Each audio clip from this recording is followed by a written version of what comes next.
Sinita ng House Quinta Committee ang mga kinauukulang ahensya ng pamahalaan sa umano'y kawalan ng sense of urgency para mapababa ang presyo ng bigas. Partikular na ang Department of Agriculture, Department of Trade and Industry at National Food Authority o NFA. Nakalimang pagdinig na ang 5 House panels pero hanggang ngayon wala pa ring draft ng isang Food Security Emergency Declaration sa gitna ng mataas na presyo ng bigas kahit maraming supply sa bansa at binawasan ng taripa sa inaangkat na bigas.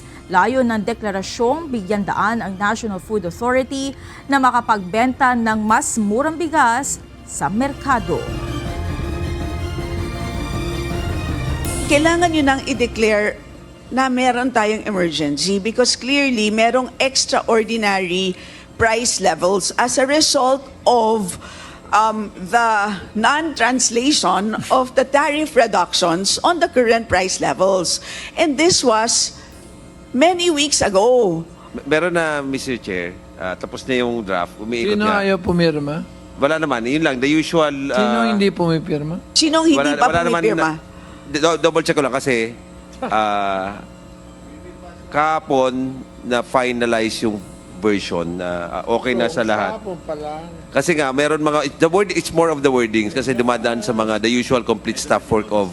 Sabi nga ni Kong Estelle, emergency, papaikuti pang papel. Di ba, pag may sunog, emergency. Magkapara pa ba yung bumbero sa kanya mga superiors bago siya baka umalis sa istasyon, di ba? So in ngayon, sense of urgency, we've been within 2 grappling with this days, problem ever since.